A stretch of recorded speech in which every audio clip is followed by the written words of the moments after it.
Let's look at a few more perceived negative tarot cards now. The first one I've chosen is the Eight of Swords, which looks very oppressive and constrained and scary.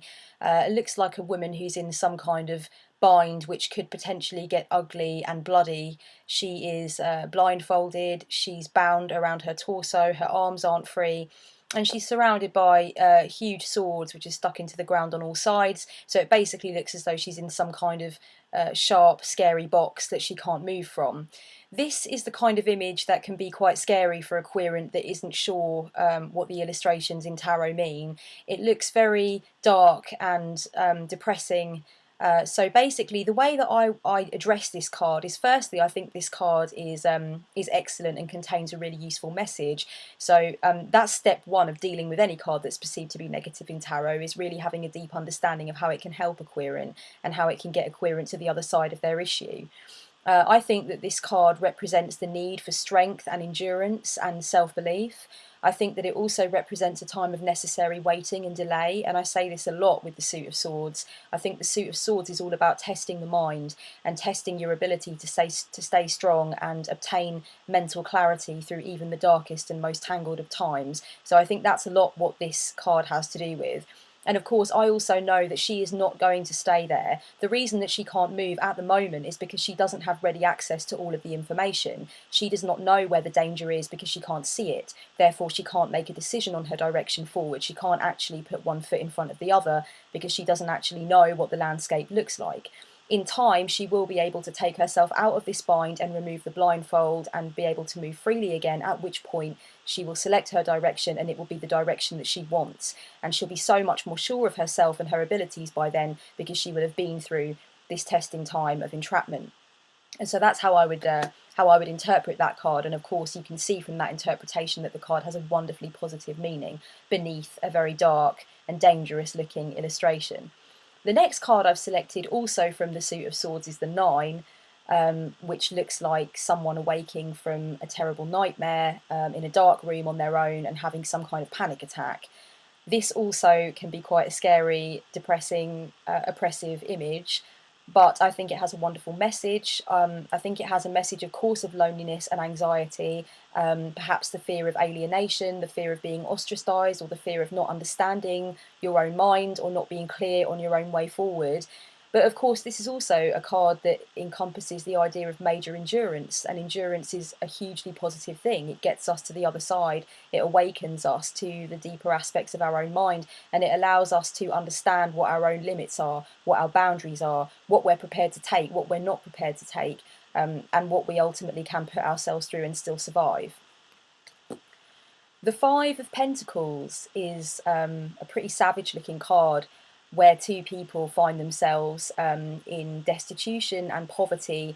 They're stood outside of a tall, very warm, welcoming building with a lot of light and heat inside it, it appears, through the stained glass windows, but they're outside in the snow. One of them is clearly wounded. They're both wearing rags. They obviously have no money. They obviously have no real stability to speak of. So it looks like a card that addresses the idea of being materially impoverished and of not knowing where you're going, perhaps. But I think that this card on the positive side has a huge suggestion of empathy. These two people are together through the darkest time in their life. They're not alone. They're walking together. They're trying to find shelter and direction together with each other. So they have each other to turn to, and that's a wonderful thing in life. And so I think that this has a lot of connotations about selecting your friends correctly, knowing who's there for you, being grateful for what little you have, even when you feel really, really down on your luck, that kind of thing. And I also think that it can be a huge suggestion that to appreciate the now is one of the greatest things we have. And even though we might not be on top all of the time, we're still alive. We're still able to experience the elements. We're still able to experience the beating of our own hearts and this kind of thing. So without going too deep, it does have actually a great positive suggestion. And if it comes up in the past, then obviously in the past position in a tarot spread, it can be very suggestive of everything that a querent has already been through, everything they've survived, everything they've learned about themselves and about what they're capable of. So that can be a great thing to address too, the ways in which a querent should celebrate what they've been able to endure and what they've been able to overcome. The Seven of Swords is actually an illustration of a guy who's taking off in the middle of the night with things that don't belong to him. He's turning around to make sure that everybody in the campsite behind him is sleeping so that he can kind of take off with these things, steal them, and go unnoticed. Often when this card appears in a spread, it's a suggestion of some kind of deceit, foul play, dishonour, somebody with a hidden motive, somebody with a malicious agenda. It doesn't always have to be an individual, but it is a suggestion for the querent to take away with them that perhaps everything is not as it seems. So it can have a negative connotation when it comes about in a spread, because you're asking the querent to think about the situation and ask themselves if they really understand it for everything it truly is, or if there are certain layers to people or circumstances that they haven't yet worked out, or that their intuition has kind of allowed to fall under the radar. The great thing about this card is that it often shows up in spreads for my querents after they have been betrayed in some way, or after they have had some kind of ill treatment forced upon them. So it can be a great opportunity to let the querent know that everything they've experienced in that life lesson will come to some good, because they will from now on be able to understand who they can trust, the kind of people they want to be around, and the kind of people that they now don't have that much time for.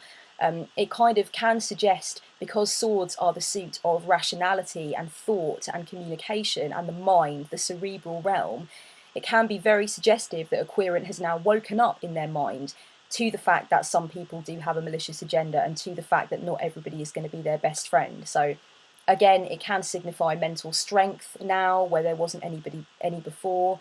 And also, as a warning card in itself, it's great to just allow the querent from time to time to wake themselves up to a certain reality that they may not have registered. So it doesn't have to be sinister. You know, a warning element in tarot doesn't have to be sinister. It's a very giving thing in a lot of ways. And it's not as though you're telling the querent, hey, don't trust your husband because he's blatantly getting off with the next door neighbour. It's not like that. It's basically asking the querent to work on themselves and their own perception of the world around them in order to fill in the holes that their intuition maybe has fallen asleep to or left out of the equation. The fifth card I've selected for the negative cards, or perceived negative cards, is maybe a bit of a weird one for those who are proficient in tarot, but for those who have no knowledge of the cards, or who are having their cards read but don't actually read the cards themselves, the Fool can actually be thought of as a very, very negative card. Because the Fool kind of suggests that this guy is an idiot, that he's a bumbling fool, that he doesn't know where he's going.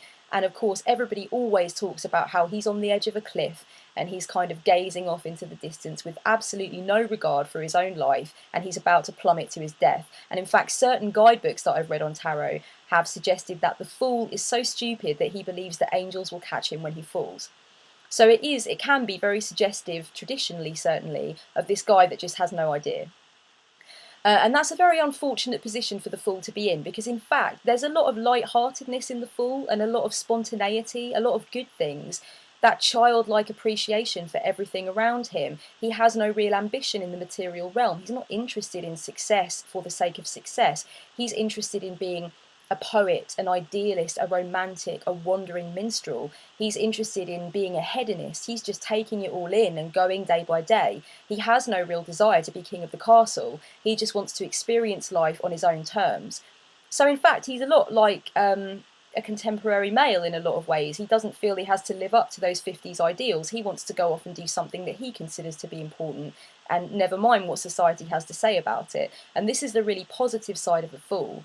And it also suggests a total lack of cynicism. It's a lack of that sceptical, embittered, kind of twisted thing that people get when they've been through altogether too much and they're sick of it and they don't want to talk to anyone anymore. They just want to kind of close themselves away in their own little shroud. The Fool's not like that. The Fool will talk to anyone. He'll talk the hind legs off a donkey. He doesn't have those hang-ups. And that's the positive thing about the Fool. So if you ever get the Fool in a spread, and you feel that either you or the querent or both of you kind of have this worry that it represents this idiotic person that has no notion of what they're doing in life, then turn to that idea that the Fool is actually spontaneous and childlike and fun-loving and just wants to grab life now while it's here and while he's breathing and while he's alive.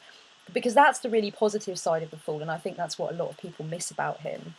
So altogether, with my negative tarot cards, there's a lot of love to be given to them and a lot of positivity to be had. And I think it's great to exchange the feelings we have as readers about cards that are perceived to be negative and how those cards can ultimately be turned around for the better, because they all definitely can.